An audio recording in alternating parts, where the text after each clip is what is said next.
everybody, happy Labour Day. Welcome to one of the biggest days of the harness racing year so far. Craig Thompson, it's a ripper out of Ashburton. We have to start by talking about the Flying Stakes, where the best of the north are up against the best from the south.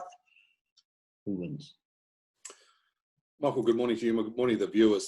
Traditionally, it's always been the best guide to the New Zealand Cup, the Flying Stakes. And I think that along with the Cup Trial, I've always been a huge fan of the Cup Trial, is a good guide as well. But this has always been the best guide going forward. And we've got the three main contenders in the one race for the first time this year. Michael, I'm really keen on the two All-Stars runners. As good as Copy that was last start and winning, he's now drifted to $6, would you believe, for the Cup. Now, 3 weeks ago, he was joint favourite. Now, what has he done wrong? Absolutely nothing. Just that the other two have probably exceeded expectations going forward. He says, especially Spankham. Self-assured hit a bit of a roadblock and a couple of speed bumps with a couple of mistakes from a standing start. Spankham's done nothing wrong with the Methven Cup win. So, Michael, I'm going to tip Self-assured like I did in the Methven Cup, but gee, I don't think there's a lot between these two All-Star runners. No, Spankham coming from behind Self-assured to beat him, even though Self-assured had a hard run in the Methven Cup, was something to behold. And I think he's beautifully suited to Ashburton. He's a well-mannered horse. He'll probably step away. Potentially the lead will be there if he does step away in front of Copy that. And Self-assured, if he's a little bit further back, the question is, do they launch him or do they try and drive him in the field? Because he had a hard run last time. It's a fascinating race because if Copy that leads, what happens there?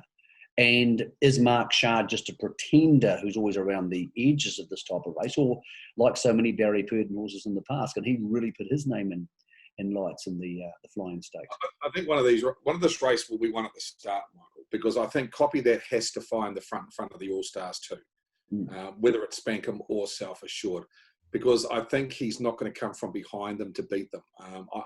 I hesitate to say that, but I just think the best version of him would be to find the front first and not to hand. If he's going to win the race, that's what he's going to do. That being the case, for punters watching this on a Monday, they've had a big long weekend, Cox Plate weekend, of course, and lots of other harness racing going on. What's the bet? I'll go Self-assured because I think you're getting a realistic price. I mean, he's not $1.60, he's not $1.80. Bookmakers have said, listen, we think it's a race in two. If you want to bet Copy that, you're getting a bit of value.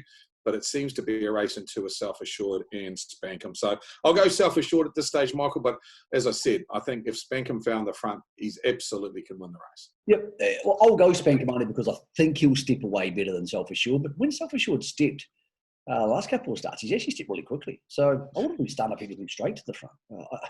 I'd love to bet up to 400 metres, but I think it's illegal. So we're not going to try that. It's going to be a hell of a race. I'll go Spankham, but not with any great conviction. I actually think Self-assured's probably the better horse, but the trot's a ripper.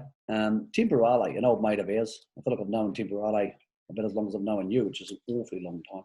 He's drawn barrier 1 in the trotting flying mile, and I think he'll lead if they want to lead. And then the question is, do they want to stay there? Really interesting race because Heavyweight Hero's got gate speed. Majestic Man, who got a bit fired up by that false start last time, has got gate speed. It's going to be interesting to see with Temporale. But over the last year, Craig, since he's joined the Wallace Hackett stable, when he's led, they've tended to be happy to stay there. Yeah, they have, and he's got to use the barrier draw he's got, Michael. I thought he's been good. You take the Bolt for Brilliance form in his form line. It's a great stepping stone for him to probably, I'd suggest, hold the front if he can, if not take a trail. Either way, he's going to get a perfect run. He's open favourite as we're doing this message, Michael. I think 350 or 360 is his price. I think he deserves to be probably top billing purely because of the draw. I don't think he's the best horse in the race, but I can see why the bookmakers have opened in favour. I think there's a very, very good bet in this race, and it's on an each-way basis. More for a place, $4 a place. I think One Apollo can run top 3 here. I'd be very surprised if he doesn't. A couple of reasons why I think he can do it, Michael. Dark Horse has drawn 1 the second row. Never really been a gate flyer. There is a school of thought that if Temporale leads and Dark Horse doesn't keep up in the trail, the gap's there for One Apollo to drop on Temporale's back. If not, and she does kick up, I see him in the 1-1 in the worst spot anyway. Either way, I think he's going to get a great run from barrier number 2. He was good enough to beat Heavyweight Hero, who's inside him in the market last start. He was good enough to run second Ultimate Stride 3 starts ago and third to Sunday Sun. Hasn't got a bad race this time up. I just don't know why he's 16-4. Okay.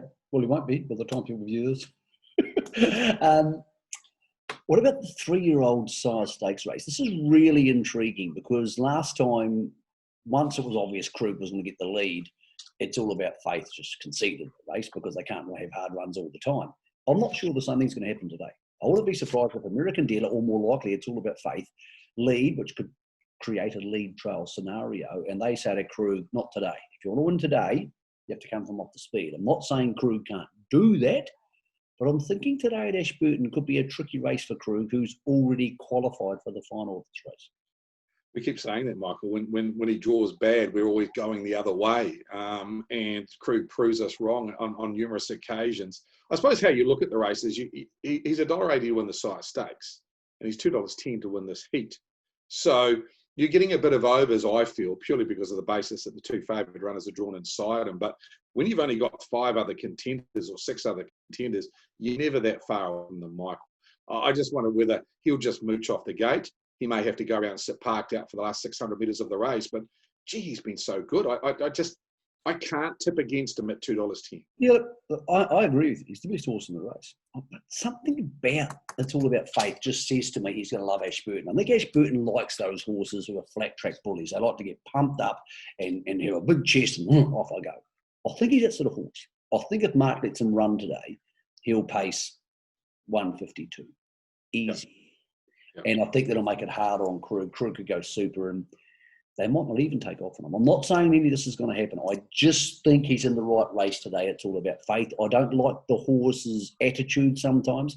I think he's a chance to get fired up today and lead. And if they're not going to stay in front today, well, then they might as well concede everything to Krug. If they're going to be handing out when they've got 2 and he's got 8 round Ashburton, he's never going to beat him.